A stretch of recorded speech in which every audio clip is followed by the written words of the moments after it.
اگلا ایک بڑا اور انٹرسٹنگ سوال میں دیکھ رہا تھا, مجھے ذہن نشین ہو گیا تو اس لیے میں نے کہا اچھا دنیا بھر میں ہم نے دیکھا اور پاکستان میں بھی ہم نے دیکھا کہ جو غیر مسلم ہیں جن کا تعلق مختلف مذاہب سے ہے وہ سحری اور افطاری کروا رہے ہیں, تو یہ بڑا امپورٹنٹ سوال ہے.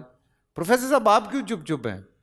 آپ ہماری طرف آئے تو پوچھ حضرت کبھی کبھی تو آنے کی ضرورت ہی نہیں پڑتی, آپ جب کوئی اضافی کی ضرورت پڑی ہم کر دیتے ہیں. ماشاء اللہ صحیح بات گفتگو ہو رہی, صحیح ہے. جی یہ جو ہمارے دوسرے جو پاکستانی بھائی ہیں جو سحری افطاری کروا رہے ہیں مسلمانوں کو اور ان کا تعلق نہیں ہے اسلام سے, تو یہ سحری افطاری قبول ہو جاتی ہے؟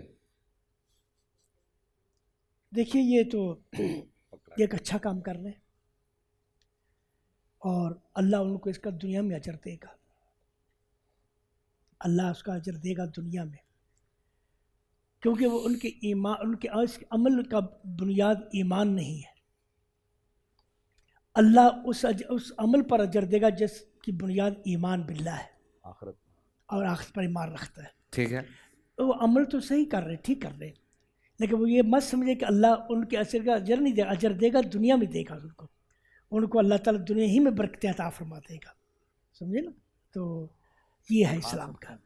جی ان سے کھا سکتے ہیں, یعنی وہ جو کھلا رہے ہیں کھا سکتے ہیں, وہ جو کھلا رہے ہیں وہ کھا سکتے ہیں, جیسے حلال چیز کھا سکتے ہیں, بالکل کھا سکتے ہیں, حلال چیز کھلا رہے ہیں. اکرم صلی اللہ علیہ وسلم یہودیوں کا کھانا کھایا آپ نے خیبر میں, لیکن اگر ذبیحہ جو ہے نا وہ یعنی اگر حلال ہے تو بالکل کھا سکتے ہیں. ایسی ایک حدیث بھی موجود ہے نا کہ اگر آپ ٹریولنگ کر رہے ہیں تو آپ کسی مسیح کے گھر کھانا نہیں کھا سکتے, آپ کسی یہودی کے گھر کھانا کھا سکتے ہیں. ایسے مسئلہ ایسے نہیں, کھانا کھا سکتے ہیں لیکن ذبیحہ جو ہے نا ان کے ہاتھ کا یا جو اس میں حرام چیزیں ہوں تو وہ نہیں کھا سکتے. اس کی دو شرطیں, ایک یہ کہ حلال ہو, دوسرا یہ کہ پاک ہو.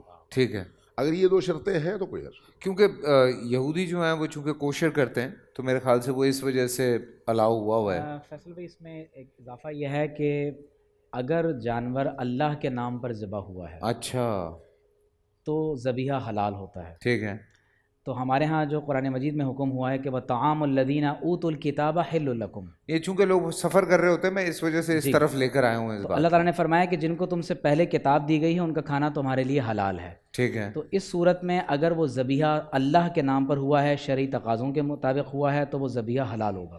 ٹھیک ہے. لیکن جو خاص سوال آپ نے افطاری اور سحری کے حوالے سے کیا ہے, تو اس میں یہ گزارش کرنا چاہوں گا کہ اگر وہ کھانا اہل کتاب کی طرف سے ہے یا مشرکین کی طرف سے ہے, تو جس طرح علامہ صاحب نے فرمایا ہے کہ یہ دیکھنا ضروری ہے. بعض اوقات کھانا ذبیحہ ہوتا حلال ہے, فرض کر لیں اس نے گوشت کسی مسلمان کی دکان سے خریدا ہے, لیکن جن برتنوں میں بنایا گیا ہے اس سے پہلے ان برتنوں میں کوئی حرام چیز پکائی گئی تھی. تو اگر کہیں ایسا شک پیدا ہو رہا ہے تو شک کی صورت میں تو ہم اوائڈ کریں گے. لیکن اگر ہمیں یہ معلوم ہے کہ انہوں نے صرف فائنینس کیا ہے, بنانے والے مسلمان ہیں, تو ظاہر ہے کہ جو دعوت ہے کھانے پینے کی, خاص طور پر ایک ایسا موقع جس میں آپ افطاری سحری کے موقع پر انہیں اسلام کی دعوت دے سکتے ہیں. ٹھیک ہے, تو ہمیں چاہیے کہ ایسی ایکٹیویٹیز کو ہم انکریج کریں. آپ صلی اللہ علیہ وسلم نے بھی جب سب سے پہلے مشرکین کو اسلام کی دعوت دی تھی تو پہلے ان کے کھانے کی دعوت کی تھی اور پھر ان کو اسلام کی دعوت دی تھی. پورا سال انتظار تھا مجھے اس رمضان میں, 30 دن 6 ٹیمز, 12 کنٹیسٹنٹس, کیش کا پاؤں. اب گیم وہ ہوگا جسے آپ کا نہیں ہوگا, جس نے جو کرنا تھا کر لیا. لاکھوں عوام کو دینے کا ذمہ ہم نے ہے سر. شور گونجے گا ہر گلی نکڑ اور دکان. رمضان لیگ بنے گی آپ کی پہچان. نعرہ لگے گا تو پارا چڑھے گا. گیم شو ایسے چلے گا. رمضان لیگ روزانہ شام 7 بجے صرف بول انٹرٹینمنٹ پر. بول انٹرٹینمنٹ کے شوز دیکھنے کے لیے ہمارے چینل کو سبسکرائب کریں اور بیل آئیکن پر کلک کرنا نہ بھولیں.